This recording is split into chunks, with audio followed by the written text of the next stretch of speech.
uma satisfação aqui participar dessa reunião, discutindo esse tema tão cheio de controvérsias, tão cheio de uma pletora de informações disponíveis para se discutir. É claro que existe um conflito de interesse, uma atividade acadêmica e por décadas, atividade assistencial tratando cirurgicamente os doentes.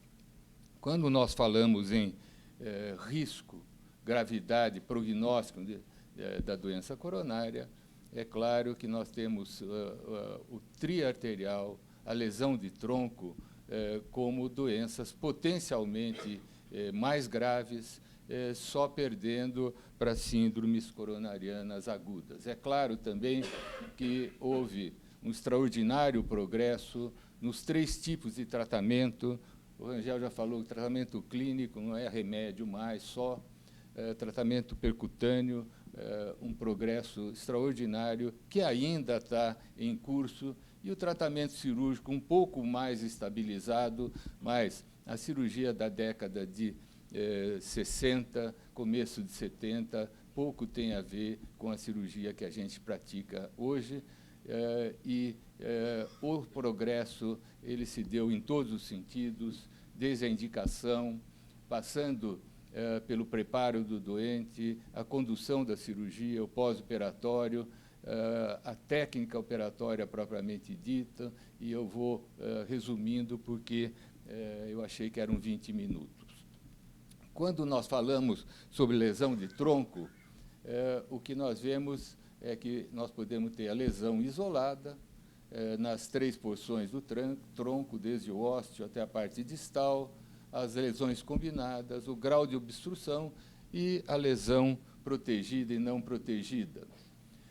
Do mesmo modo, existe uma quantidade enorme de informações mostrando que a lesão de tronco, só em 6 a 10% ela é isolada. Em geral, ela tem lesões multiarteriais associadas, em 70% a 80%. A maioria das lesões de tronco localiza-se em 40% a 94% na porção distal, e aproximadamente 50% das lesões do tronco têm calcificação significativa, calcificação que aparece, inclusive, na própria, antes de iniciar a injeção do contraste, e aqui a lesão multiarterial.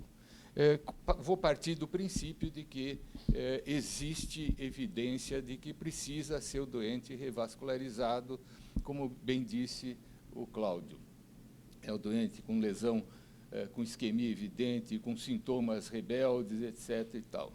Esse cartoon não tem nada a ver com a realidade por 2 razões. Primeiro, porque as decisões devem ser decisões harmônicas, e mesmo porque dificilmente uma pessoa com catéter poderia estar submetendo um outro com bisturi na mão.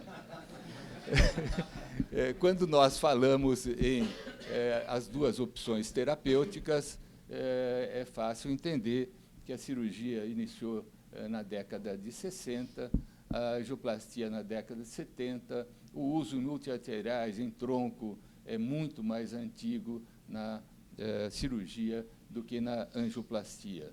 Eu diria que a angioplastia ainda está em evolução. Agora são não mais os estentes farmacológicos, mas os estentes absorvíveis.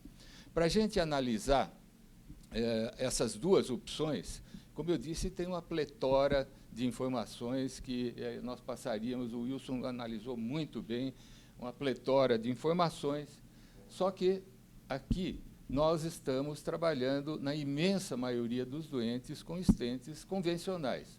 Estente farmacológico não está liberado nem mesmo para todos os doentes de convênio. E as informações primeiras de estente convencional e cirurgia tem até meta-análises, e são os famosos estudos randomizados, que aqui estão resumidos numa meta-análise. Esses estudos realmente balançaram o papel da cirurgia no sentido de ter uma sobrevida semelhante, no sentido de, até hoje, ser indiscutível o fato de que a cirurgia deixa o doente livre, muito mais livre de intervenções, reintervenções futuras, e quando nós consideramos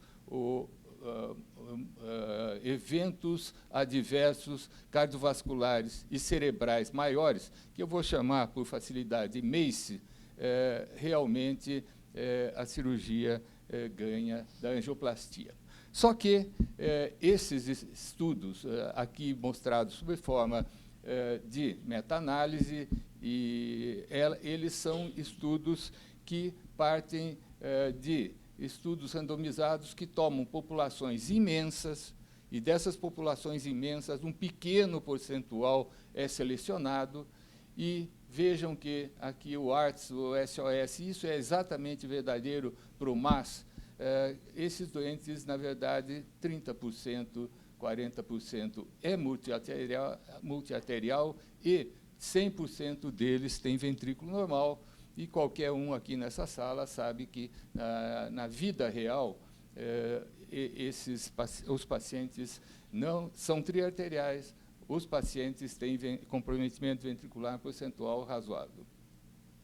Para tentar avaliar nessa fase de stents convencionais, houve várias propostas, usando bancos de dados mais ou menos amplos. Aqui é o Banco de Dados de Nova York, que vem fornecendo informações valiosas, preciosas, e o Banco de Dados da Universidade de Roterdã, aqui tomando o Banco de Dados da Universidade de Nova York, analisado por Hannan, que é um estaticista de New Jersey, que analisa esse banco de dados. O que a gente vê? Que, num estudo não randomizado, é claro, mas um estudo com ajuste de risco, o que nós vemos é o que até hoje é amplamente aceito, que a intervenção percutânea com stent convencional, ela leva a quase 30% de reintervenção com angioplastia, 8% de reintervenção com cirurgia, enquanto que a cirurgia tem um percentual muito mais baixo de reintervenção. E, nesse estudo, com ajuste de risco, uma população de 60 mil pacientes, o que nós vemos é que, nos triarteriais, a sobrevida, inclusive, não só a qualidade de vida, foi melhor com a cirurgia. O stent farmacológico, é claro que foi um enorme avanço na área de angioplastia, e aqui também tem uma enorme quantidade de informações, estudos randomizados de séries menores, estudos analisando bancos de dados muito amplo, com estudo de ajuste de risco, como esse amplo banco de dados do Washington Hospital Center, mostrando maior mortalidade, maior falha de necessidade de revascularização da artéria-alvo e maior eventos cardiovasculares cerebrais maiores, principalmente para os triarteriais. Voltando a analisar o Banco do Estado de Nova York, Hannan, agora, com stent farmacológico, comparando cirurgia, também confirmou exatamente o que o stent convencional mostrava, uma quantidade muito maior de reintervenções, e, para os triarteriais, a sobrevida melhor com a cirurgia, e eventos cardiovasculares cerebrais, infarto do miocárdio, sobrevida melhor com a cirurgia. O Wilson analisou muito bem o Syntax, mostrando que, ao fim de 3 e ao fim de 5 anos, existe, no geral da população, menos MACE, existe menos infarto, existe menos revascularização com a cirurgia, com a angioplastia. Com a lesão de tronco, também o Wilson mostrou bem que a sobrevida em 3 anos, isso vale para 4 anos, tem a sobrevida semelhante, o MACE é menor com a cirurgia, isso tudo já foi mostrado, e também foi mostrado muito bem que os grupos avaliados com o score anatômico, que é o Syntax Score. Na verdade, ele não foi o único, ele foi o score de risco para angioplastia e cirurgia mais divulgado nos últimos tempos. Existiam outros e, na verdade, nos grupos de menor risco. Eu vou passar batido também, não são evidências definitivas, isso varia de grupo a grupo. Um Wilson Pimentel é uma coisa, o hemodinamicista lá no Hospital da Periferia é outra, mas existem algumas evidências sugerindo que a revascularização é mais ampla, mais completa, mesmo nas incompletas, com a cirurgia do que com a angioplastia. De maneira que, resumindo, o que também já foi um pouco mostrado aqui, nós temos diretrizes da SBC, mais duas diretrizes internacionais que eu acho que são de grande peso, que podem nortear a conduta nos multiarteriais e na lesão de tronco. E é aquilo que o Wilson já mostrou. Talvez algum dos residentes mais novos estejam menos familiarizados. Nós temos o grau de recomendação 1, 2A, 2B e 3.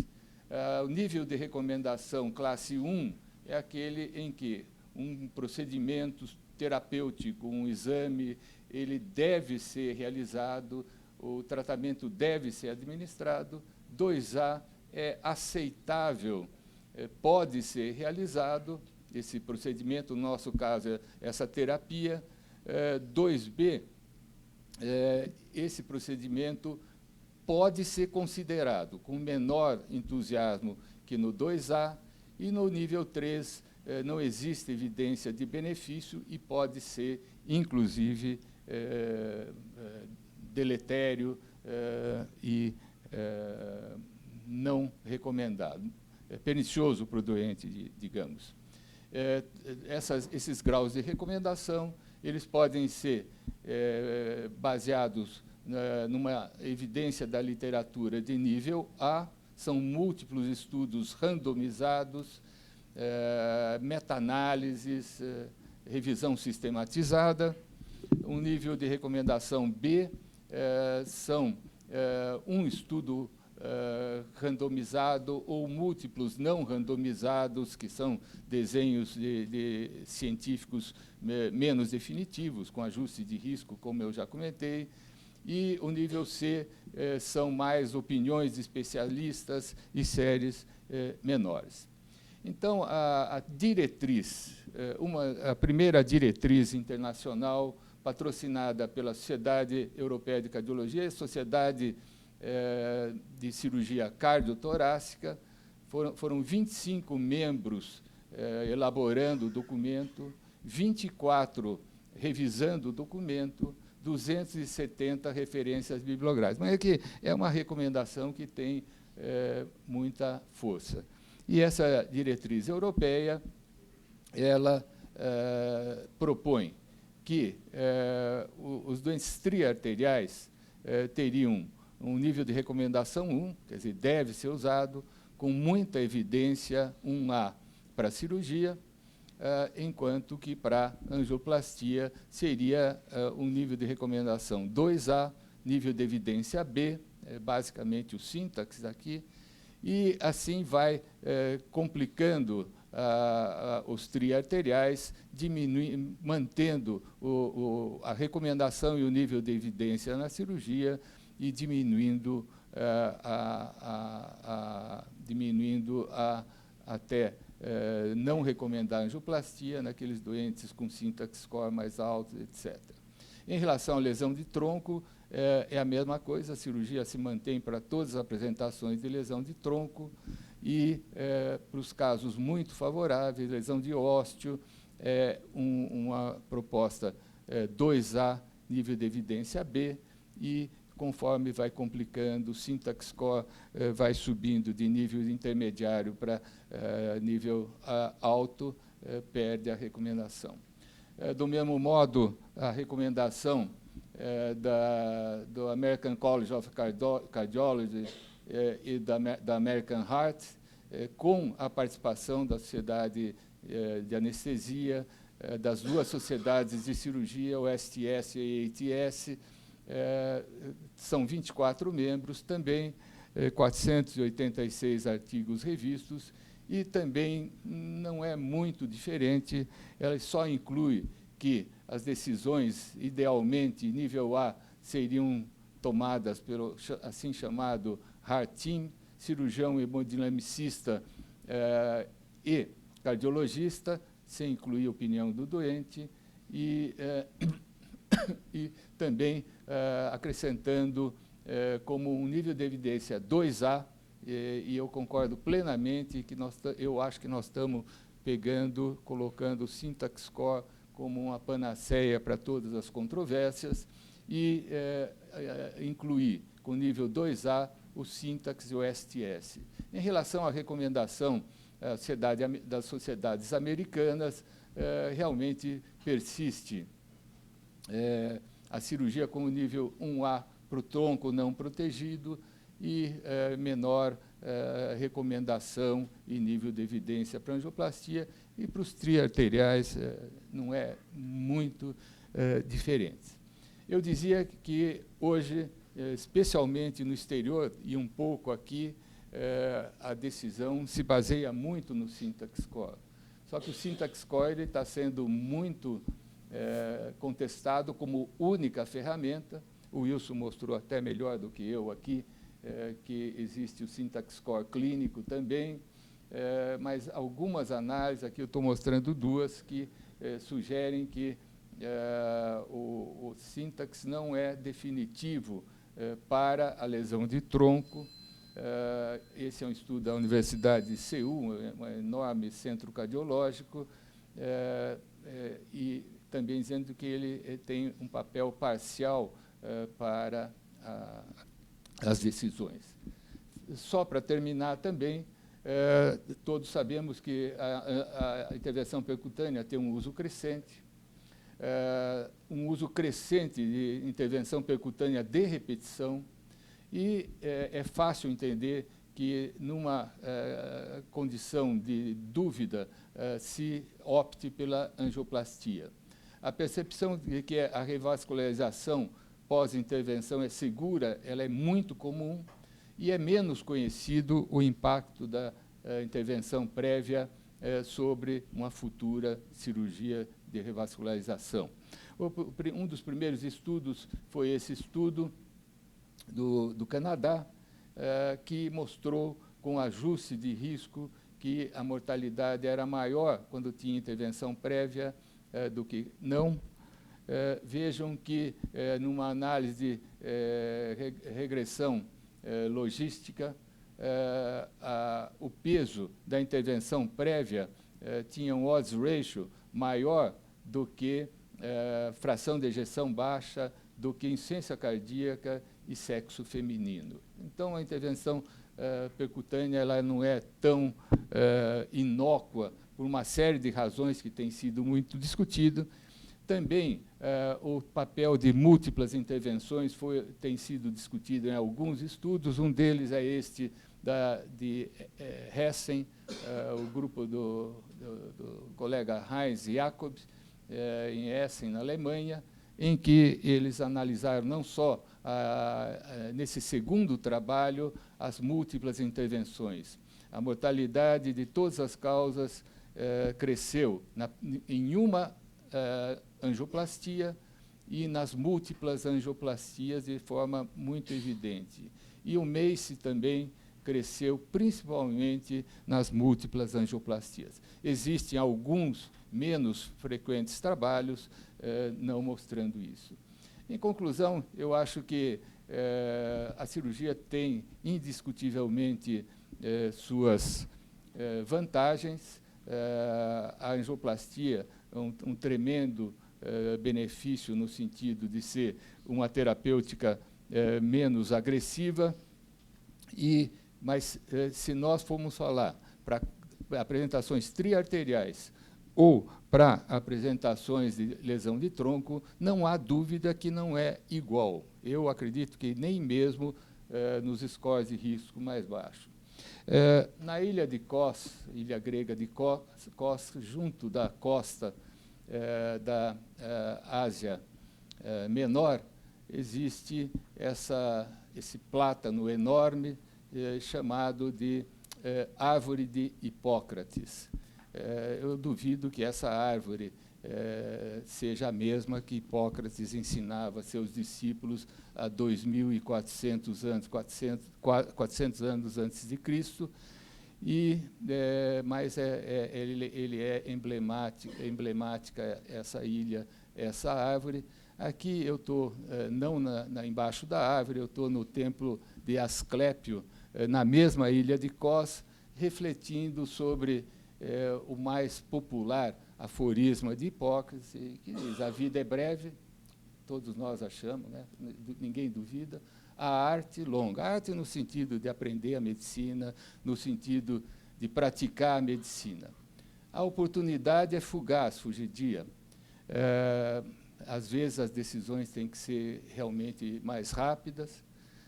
A experiência é perigosa. Nós temos um tratamento padrão ouro. Será que nós devemos tentar outros tipos de tratamento? E a decisão nem sempre é fácil.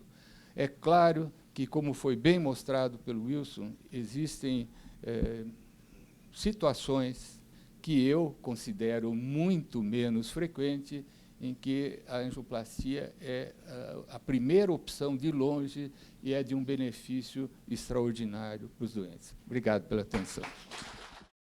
Gostaria de o Dr. Sérgio, que é um dos mais experientes aqui na plateia, que ele fizesse algum comentário sobre as aulas que nós tivemos. Especialmente a primeira do Cláudio, em que ele termina com uma pergunta bastante pertinente. Se nós podemos manter algum outro tipo de tratamento sem o apoio do clínico. Evidente que não. O tratamento clínico é mais ou menos como o baixo contínuo na música barroca, né? Ele é que dá sustentação.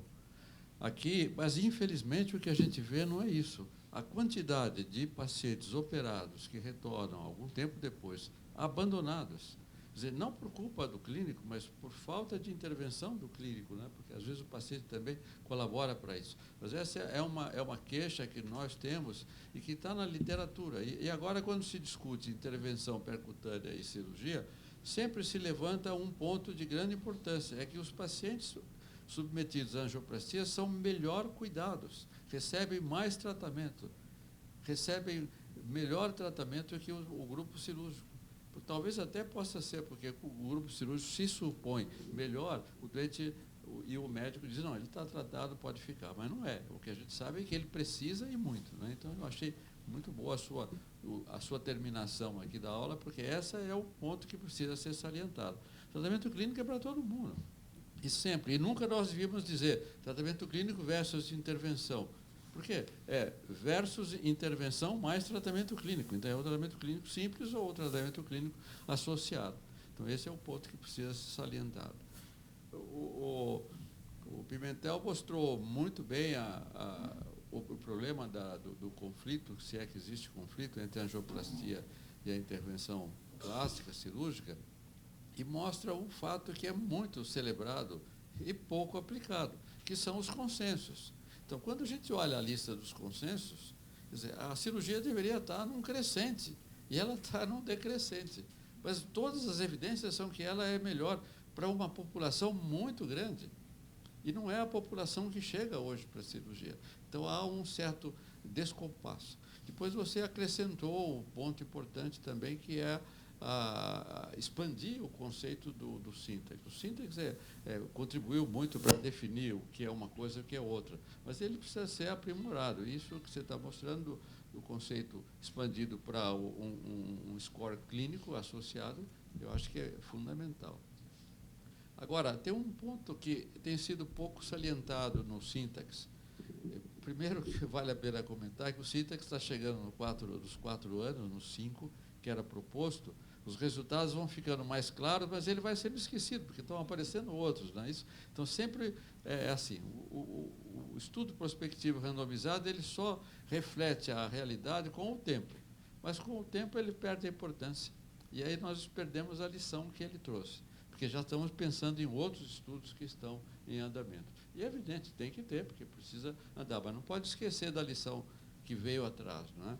Mas no próprio Syntax Score, o grupo cirúrgico foi analisado, e está publicado isso agora, e raramente a gente vê citado esse trabalho, que é score menos de 22, que é o leve, o médio e o alto. Ele sempre foi um divisor de águas para os resultados. Mas no grupo cirúrgico, os 900 do randomizado e os 1.000 e poucos daquele grupo que foi rechaçado, então essa população de perto de 2.000 pacientes analisada, mostrou que a curva de evolução do score leve, moderado e severo é igual do paciente cirúrgico. Então, o fato dele ter um score pior não mudou o prognóstico cirúrgico. As 3 curvas andaram iguais, na mesma população. Então, esse é um outro fato de grande importância. Quer dizer, score grave é ruim para a intervenção, mas não modifica o prognóstico cirúrgico. Então, ele continua sendo um bom candidato à cirurgia. Obrigado. Então, doutor Décio e o Gilmar. Como já era esperado, foi um alto nível de apresentações. Eu queria fazer breves comentários. Primeiro, do Cláudio, dizendo que o grupo por ele mostrado, que tiveram resultados semelhantes, são aqueles pacientes com baixo risco. Quanto ao Syntax, que está sendo bastante debatido aqui, o Syntax hoje realmente ele está em certo desuso. E são 3 condições principais por isso. Primeiro, é o conceito de revascularização completa, que hoje nós precisamos rever isso com mais detalhe. Ou seja, realmente precisamos revascularizar todas as artérias ou devemos fazer uma análise mais funcional dessas lesões? A segunda é que o Syntax, como o professor Noedir mostrou, também é um estudo antigo já. O estudo que usou o stent de farmacológico de primeira geração, com certeza, as evoluções clínicas serão melhores agora com os novos farmacológicos, porque, como o próprio doutor Noedir disse, a revascularização multiarterial tem 10 anos percutâneo. E o terceiro conceito do Syntax, que não foi aproveitado, foi a decisão do paciente. Então, hoje, nós temos scores de risco muito mais desenvolvidos.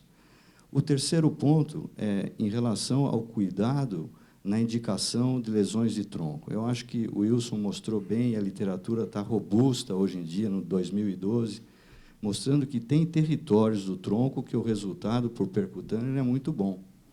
Bom no sentido de diminuição de reestenose para os stents melhores, aqueles stents com mais baixo perfil e com drogas mais potentes, e também aqueles casos que a gente, por enquanto, não devemos intervir, porque o padrão ouro é a cirurgia. Então, acho que é o bom senso, individualização de cada paciente na discussão, na melhor conduta. Doutor Gilmar, depois tem o doutor Fernando e precisamos encerrar. Parabenizar os debatedores, os apresentadores. Eu queria fazer 2 perguntas. Uma para o Cláudio, a respeito daquela trabalho inicial que você mostrou, de tratamento clínico inicial ou com intervenção. Qual a porcentagem de pacientes com tratamento clínico inicial que teve que mudar de grupo, que teve que abandonar o tratamento clínico único e passar para uma intervenção ou por intervenção percutânea ou cirurgia, naquele tempo analisado? E também perguntar para o Wilson,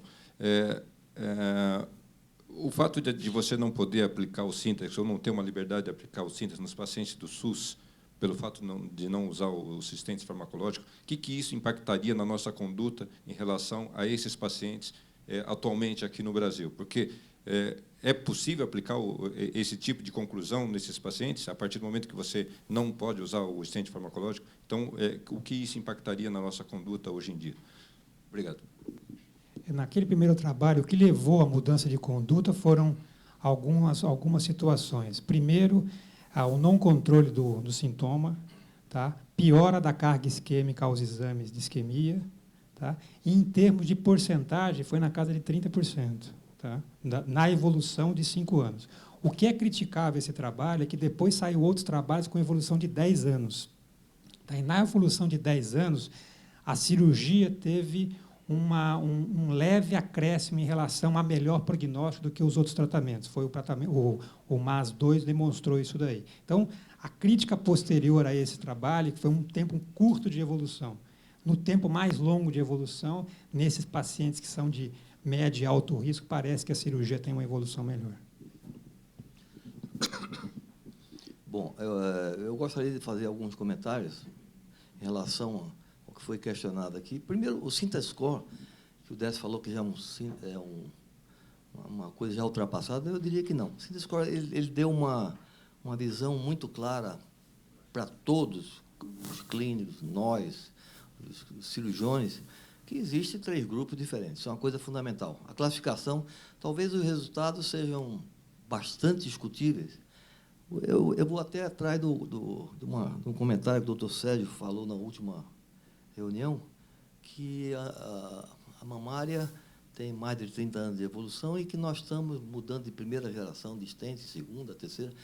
O problema é que o aspecto cirúrgico ele é um aspecto puramente técnico, que usa todo o material biológico do próprio paciente, e nós somos técnicos e tecnológicos.